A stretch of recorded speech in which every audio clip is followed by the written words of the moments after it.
안녕하십니까, 이중구 소장입니다. 이번 시간에는요, 엔비디아의 급락으로 인해서요, 삼성전자 등 반도체 하락 속에요, 이 순환매 상승이 기대되는 종목에 대해서 알아보도록 하고요.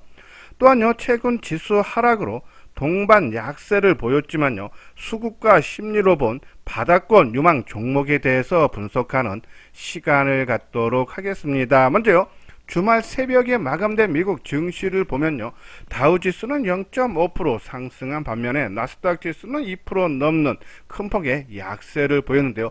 엔비디아가 마이너스 10%, 마이크론도 마이너스 4.6%, 반도체 중심으로 하락세를 보였는데요.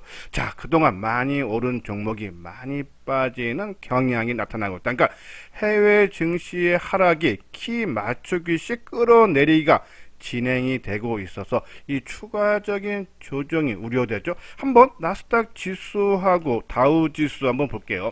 자, 화면에 보이는 것이 다우 지수인데요. 자, 지난주에는 하락하지 않았는데 먼저 크게 빠졌죠. 근데 나스닥 지수는 그동안 안 빠졌어요. 그렇죠? 잘 버티다가 지난주에 5일 동안에 큰 폭의 약세를 보였다. 그러니까 뒤늦게 주가가 반영이 됐다라고 보시면 돼요. 그래서 이런 부분이 미국뿐이 아니라 유럽, 아시아에서도 진행이 되고 있죠. 지난 한 주 동안에 독일이 1% 하락한 반면에 프랑스는 강보합 0.1% 상승했죠. 근데 그동안 조금 덜 빠졌던, 그러니까 늦게 올라서 늦게 빠졌던 영국이 지난주에 1.2%, 유럽 주요 증시에서 많이 빠졌고, 아시아 증시도 일본이 6.2% 크게 빠졌죠. 대만도 5.8%. 대만이 제일 늦게 꺾이는 모습인데 낙폭이 제일 커졌다. 그런 부분에서 이 키 맞추기식 끌어내리기가 하락이 진행되고 있기 때문에 추가 조정 가능성이 있다. 하지만 계속적으로 이소장증권TV에서 말씀을 드렸듯이 추세적인 하락 전환보다는요, 이 5개월 연속 지난 11월서부터 올라온 거에 따른 자율 조정 차원으로 우리가 접근을 해달라는 그런 말씀을 드려요. 자, 국내 증시도 볼까요? 이 해외 증시 불안으로 인해서 코스피 지수가 지난 한 주 동안에 3.3% 하락했고, 코스닥 지수도 2.1% 약세죠. 특히 선물 시장에 크게 휘둘리는 모습이 나타나고 있다. 지금 보면요, 이 4월 3일, 그러니까 한 2,750포인트, 4월 2일까지 그렇게 근방에서 놀았는데, 4월 3일 날, 여기 보면요, 한번 차트 모형을 볼게요. 자, 4월 3일이죠. 자, 외국인들이 1조 2천억을 선물해서 매도를 하면서 1.6%, 한 2,750선 내외에서 1.6% 빠지면서 2,700포인트가 덜컥 주저앉습니다. 근데 그 다음 날인 4월 4일 날 3,700억이 들어오면서 지수가 1.2% 올라오면서 2,745포인트까지 회복을 해주지만, 그 이후에도 이 계속적으로 외국인들이 선물 시장 쪽에서 매도를 하면서, 그렇죠? 이 4월 2일 이후, 그러니까 4월 3일서부터 지수가 4.2% 하락하는 동안에 외국인들이 선물 시장 쪽에서 6조 원을 매도했다.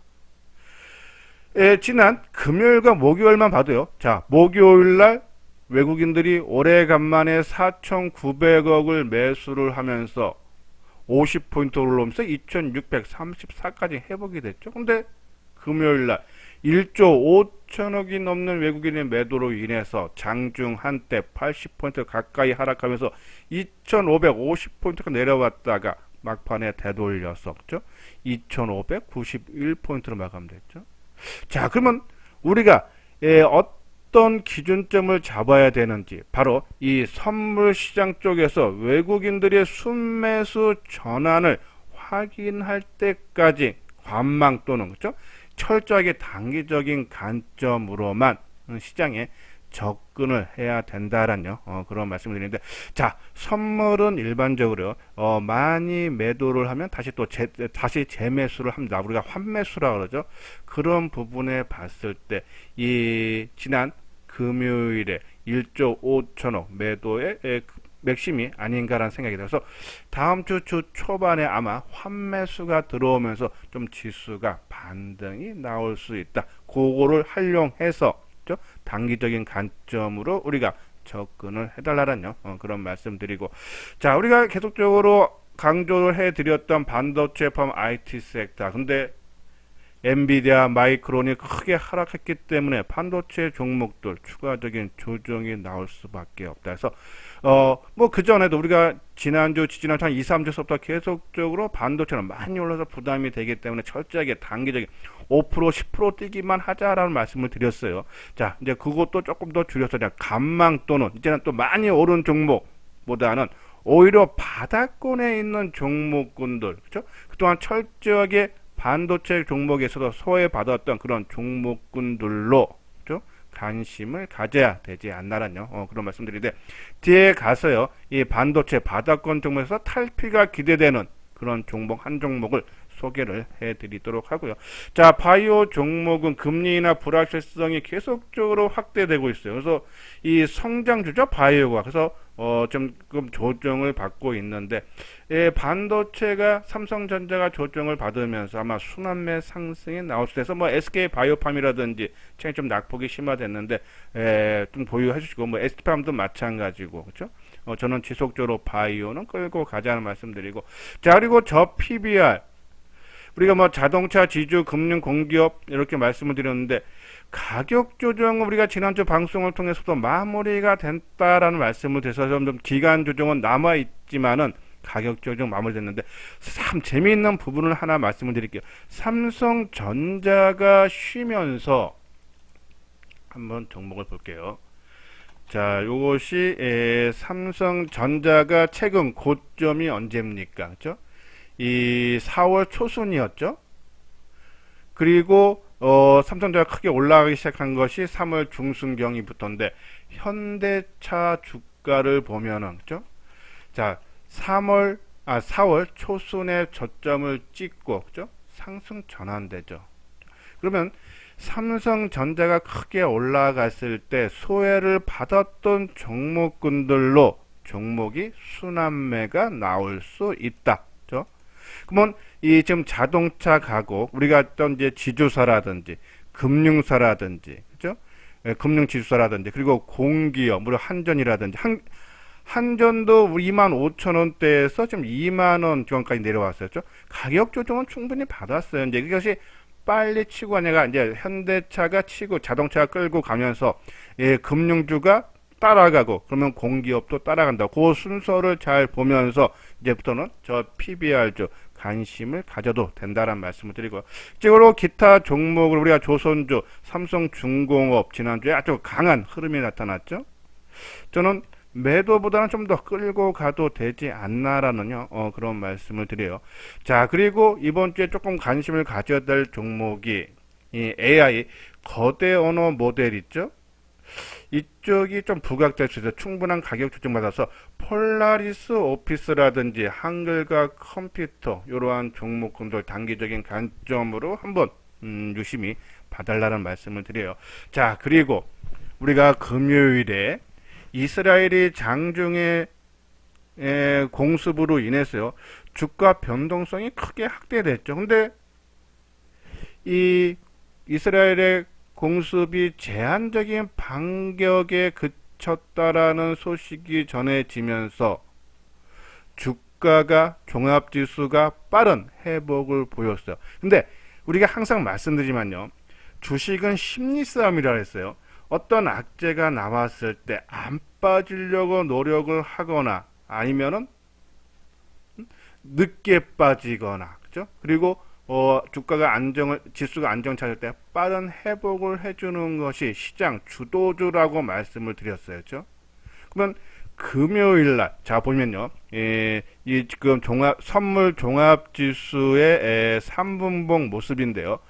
자, 아침에 이제 낮게 출발했다가 조금 반등을 주는 모습을 보였다가 10시 전으로 인해서 주가가 크게 하락합니다. 바로 이때가 이스라엘이 이란에 공습을 했다는 소식이 전해지면서 크게 하락한 거죠. 근데 이제 그 이후에 제한적인 반격이라는 소식이 전하면서 또 이 선물 지수가, 그죠? 어느 정도 회복을 해준다. 그러면 센 종목도 시장 주도주라 하는 종목은 이 지수보다도, 그죠? 더 많이 올라가는 종목, 또 빠르게 올라가는 종목이 지금 현재 시장에서 주도주라고 보이시면 됩니다. 그러면 지난주에 금요일에 현대차 하이브가 그런 모습을 보였죠. 한번 차트 모양을 볼까요? 자, 이것이 이제 현대차 모습입니다. 자, 3분봉 보면 아까 말씀드린 한 10시쯤에 이스라엘이 이란 공습 얘기가 나오면서 주가가 흘렀는데 상대적으로 안 빠지려고 노력하고 크게 회복할 때는 더 많이 올라가는 모습이고, 하이브도 마찬가지죠. 10시에 올라가려 하다가 종합지수가 아주 크게 하락하니까 동반적 약세 보였다가 안정을 되찾으니까 더 빨리 올라갔다. 그러면 이런 것이 시장 주도주라고 보시면 돼요. 근데 이 종목이 좀 올라가서 부담이 된다 그러면 바닥권에 있는 종목 중에서 선택, 그러니까 내가 좀 단기 매매를 잘 하고 나는 주도주만 하신다 하시는 분들은 하이브를 가지고 매매를 접근해도 되지만은 나는 손절을 잘 못해, 아니다 싶으면 때리지 못한다면 바닥권에 있는 종목군들로 아까 말씀드린 대로 빠르게 회복시켜주고, 또 최근에 종합지수가 아까 말씀드린 대로 4월 2일 이후, 그러니까 3일서부터 지수가 4.2% 코스피 지수가 하락을 했는데, 그래서 이 종목군도 동반 약세를 보였는데 수급적으로 훼손이 안 된 그러한 종목군들은 시장이 아까 말한 대로 선물이 지난 금요일에 외국인들의 매도가 1조 5천억으로 피크아웃 가능성이 높다라고 말씀드렸습니다. 그래서 환매수가 들어온다 하면은 그 지수가 안정되면은 빠질 때 외국인 기관들이 안 팔았던 종목들이 빨리 회복이 되겠죠. 그러한 종목군들 중심으로 우리가 이 외국인들이 선물 시장에 순매수 여부를 보면서 그 종목을 미리 관심 종목에 넣어놓고 빠르게 진입하면은, 그죠? 우리가 뭐 5% 10% 단기 매매 역량은 충분히 가능하다라는 그런 말씀드려요. 자, 그 종목 중에 삼성전기도 지난주에 조금 낙폭이 커졌죠. 왜? 덜 빠졌다는 이유로, 그리고 남들 빠질 때 안 빠진 이유로죠. 자, 삼성전기는 뭐 계속적으로 말씀드렸듯이 주력 사업 부분으로는 MLCC 부분, 그리고 반도체 패키지 부분, 기판, 그리고 카메라 모듈이 있는데, 지난주에 신한투자증권에서 보고서 하나 나왔죠. AI 훈풍이 국내 IT 산업 전반적으로 이끌고 있어서 수혜가 기대된다. AI로 고부가 제품 판매 확대와 수량 증가 등 온 디바이스 AI 적용 제품 확대는 단기 실적 반등이 아니라 추세적인 중장기 수요 개선과 수익성 개선을 이끌 전망이다. 신한투자증권이죠. 그러니까 1분기 실적 우리가 계속적으로 방송을 통해서 말씀드렸듯이 작년 대비해서 뭐 한 20%에서 한 25% 정도 증가할 건가, 크게 좋아진다. 그죠? 29일날 실적 발표예요. 근데 이 실적 성장이 단발로 끝나는 것이 아니라 중장적인 추세적인 상승이다. 그러면 주가도 올라갈 수밖에 없다. 그죠? 최근에 그 주가가 크게 올라갔던, 그죠? 뭐 한 16만 원 가까이 올라갔던 배경 중에 하나가 반도체 패키지 기판이죠. 이 AI, 이 가속기형 플루칩, 볼그레드 어레이 인가는 FC, BGA 공급이 하반기부터 시작되고, 또한 이 최근 부각됐던 테마가 바로 이 유리 기판이죠. 그래서 크게 한번 올라갔고, 또 MLCC 부분도 실적이 좋아지고, 카메라 모듈 쪽에서 또 이 삼성전자 갤럭시 S24가 판매 호조라 그러죠. 예, AI 폰 해서. 그렇기 때문에 이 고화소 카메라하고 폴디즘, 이 카메라가 매출이 크게 증가, 실적은 좋아진다라고 보시면 되는데, 우리가 이제 삼성전기를 언급을 할 때 부정적인 면으로는 N달러 환율을 봐달라는 말씀을 드렸어요. 왜? MLCC도 그렇고 반도체 패키지 기판도 그렇고 다 일본 업체와 경쟁이다. 근데 엔화가 약세다. 그렇죠? 그러면은 경쟁력이 우리가 떨어질 수밖에 없어요. 그래서 우리가 지난번 방송을 통해서도 이 N달러 환율하고 삼성전자 주가 차트 흐름하고 역상관 관계라고 그랬죠. 그래서 우리가 N달러 환율이 152에 이게 단기 고점인데 그걸 돌파가 되면은 갖고 있는 주식이 한 20-30% 정도는 매도를 해달라는 말씀을 드렸어요. 자, 지금 엔화가 154.5엔이에요. 근데 엔화가 계속적으로 약세, 나오지만은, 그죠? 그러니까 엔화가 가치가 약세고 엔달러 환율은 상승이죠. 예, 그 부담은 되지만은 국내 원화도 그죠? 가치가 하락하고 있어요. 그래서 원 달러 환율이 상승이죠. 예, 그러한 부분에서 뭐 하지만은 일단 부담은 된다. 그래서 우리가 한 2, 30% 매도는 한번 하고 지난주에 말씀드릴 때는 만약에 이스라엘에 공격을 당했기 때문에 삼성전기가 크게 하락하면은 더 추가적인 매도는 하지 말자는데 저는 이제는 오히려 만약에 20% 정도 내지 30%를 위에서 정리한 부분이 되면 다시 한번 진입해도 되지 않나라는 말씀을 드리는데요. 아까 말씀드린 일단 1분기 실적이 29일인데 실적 성장이 되고 이것이 단발성이 아니라 지속성 갖고 수익이 개선될 거라는 전망이 우세하다. 그리고 최근 종합지수가 하락을 하는데 자 삼성전기를 한번 볼게요. 삼성전기가 보면요. 자 지난주에 최근에 크게 하락하는 모습이죠. 근데 하락할 때 우리가 항상 말씀을 드리지만 이 주가가 최근에 이 13만원에서 16만원까지 올라갈 때 장중에요. 장중에 16만 1200원이었네요. 이 올라갈 때 매수를 많이 했던 외국인이라든 기관들이 이 최근 지수가 14만원 초반대까지 빠질 때 매도를 한다 그러면은 차익 실현하고 도망가기 때문에 시간이 회복하는 시간 많이 걸릴 때 최근에 주가가 이 4월 8일서부터 이 어제까지 하락을 하는 동안에 매도 물량이 안 나와요. 별로. 매수한 거에 비해서 한번 4월 8일서부터 한번 볼까요? 자, 4월 8일서부터 누적으로 보면은 개인이 겨우 18만 주에 그쳤다. 그죠? 그러면 그 전에 4월 5일만 해도 외국인들이 22만 주를 매도를 합니다. 그러니까 이 4월 5일 하루 매도한 것보다도 더 많지가 않다. 그죠? 그리고 기관들은 소폭이나마 순매수라. 그러니까 훼손이 안 됐다니. 그러면 시장이 안정되면 외국인들이 선물 시장에서 환매수가 들어와서 조금 반등을 주면은 이러한 종목들은 크게 올랐을 때서 만약에 이 15만 5천 원대 이상에서 일부 뭐 20% 정도 줄여줬다면은 이 14만 원 초반대 그죠? 특히 나스닥 지수가 하락했기 때문에 우리는 다우 지수보다는 나스닥 지수 영향을 많이 받죠. 그러면은 이 14만 원 정도 수준에서 다시 채워놔도 되지 않나라는 그래서 반등은 수급적으로 외국인 기관들이 크게 매도가 나오지 않고 훼손이 없어서 상승이 기대된다라는 그런 말씀을 드려요. 자 그리고 바닥권 종목에 아까 말씀드린 반도체 자 네페스인데요.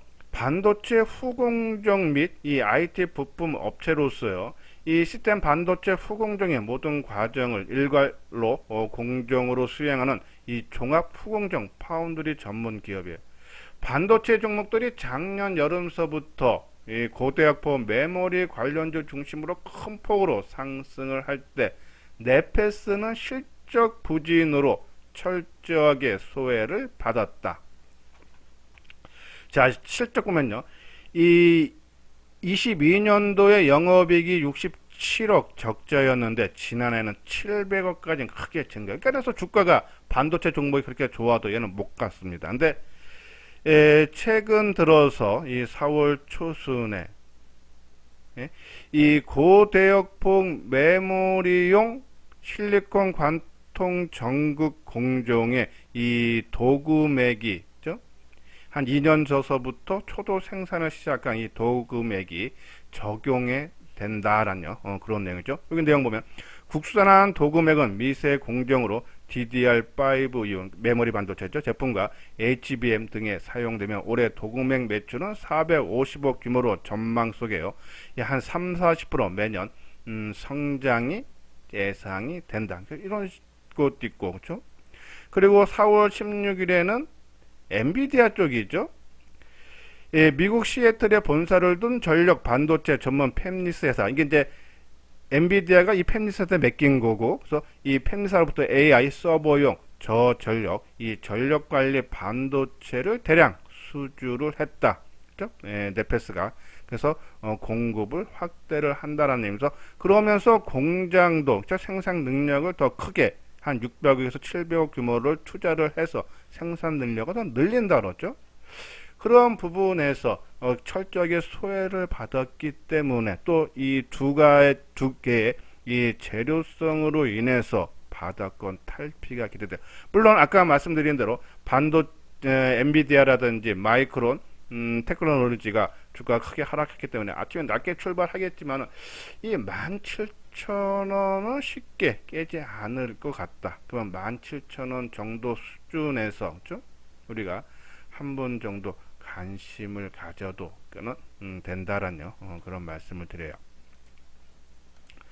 자, 그리고 지난주에도 한번 방송을 통해서 언급을 해드렸는데 솔루엠은 좀 단기적인 관점보다는요 조금 중기적으로 봐도 되지 않나 생각이 드는데, 자, 솔루엠 삼성전기에서 분사를 해서 설립된 전자기기 부품 업체인데 1분기 실적이 부진할 걸로 전망이 돼요. 그래서 그동안에 최근에 주가도 철저하게 소외받았는데, 자, 미래에셋증권에서 나온 실적 보고서를 보면은 영업이익이 241억으로서요. 이 시장 추정치 대비해서 한 15% 정도 낮게 나올 걸로 본다. 다만 2분기에는 이연된 매출로 인해서 영업이익이 1883억 크게 증가할 걸로 본다면, 자, 우리가 쉽게 말씀드려서 1분기 실적은 3월 말일까지 합산한 실적이겠죠? 근데 지금 뭡니까? 지금 4월 20일 지났다는 얘기입니다. 그러면 지나간 과거의 실적이 나온다. 언제? 지금 실적 발표일은 정확히 발표 안 됐지만 작년에 실적 발표일이 5월 3일이면 5월 초순경에 할 가능성이 상당히 높죠.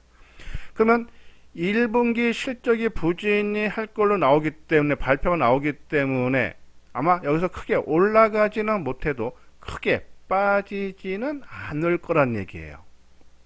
그러면 오히려 이런 기회, 실적 발표 안 하고는 2분기부터 좋아지니까 당연히 또 주가에 반영해서 오르겠죠. 그러면 1분기 실적 발표 전에 일단 선침매 차원에서 일부 매수를 해도 되지 않나란요. 그런 말씀을 드려요. 자, 그 예산은 지금 이 M&A 시장에 지금 이 솔렘이 매각으로 나와 있다라죠. 시장 가치가 한 2조에서 2조 5천억대로 증권가에서는 추산이 한다는데 지금 시총이 1조 2천억대. 여기서 이제 경영권 프리미엄이 붙는다 해도 이 M&A가 조금 본격화 된다라면 좀 주가가 더 올라갈 수 있지 않나. 그리고 신규 사업이라든지 그쪽이 지금 크게 유망하다라는 그런 말씀들. 한번 솔로엠 주가를 한번 볼까요? 자, 솔로엠 완전히 바닥권이. 그리고 금요일날 주가 움직임도 얘도 분봉으로 보면은 이 10시 때 이스라엘의 이란 공습으로 해서 주가가 크게 하락했다가 오후장에 극복을 시켜줬죠. 근데 아까 하이브라든지 현대차는 빨리 올라갈 수도 있겠지만 얘는 아까 말씀드린 대로 1분기 실적이 5월 초순에 나오는데 근데 상당히 부진할 것 같다. 그러면 조금 올라갔다가도 다시 또 대밀리는 모습이 나올 거예요. 그래서 저는 이 종목은 25,000원 밑에서 내려오면은 최소 선침매, 내가 만약에 한 100주를 사고 싶다 그러면은 30주 정도, 30% 정도만 일단은 25,000원에 미만에서 정하고, 그리고 실적 발표가 나와서 주가가 올라가기 시작하면 그때 조금 비싸게 사더라도 나머지 수량을 채우는 것이 좋다라는 그런 말씀에서 솔루엠 두 종목. 그래서 바닥권 솔루엠도 그렇고 네페스도 그렇고 바닥권 종목군들 어차피 엔비디아, 마이크론이 크게 하락한 거면 많이 올라간 종목들은 조정받고, 또 삼성전자 꺾인다 하면 삼성전자가 올라갈 때 미리 선 조정받은 종목군들, 이러한 종목군들로 또 단기적인 관점으로만 뭐 한 5에서 10%씩만 나면은 또 손절도 철저히 지켜야겠죠. 또 그만큼 우리가 관점으로 시장을 접근을 이번 주에도 우리가 접근을 해달라는 그런 말씀드립니다. 자, 이거는 현대투자 유료원 안내요. 예, 한번 내용 읽어보시고 관심 있는 분들 요 아래 핸드폰 번호로 연락을 주시면요 되겠습니다. 예, 이것으로서요 이수장 증권TV를 마치도록 하겠습니다. 끝까지 시청해 주신 분들 좋아요 구독 꼭 눌러 주시기 바랍니다.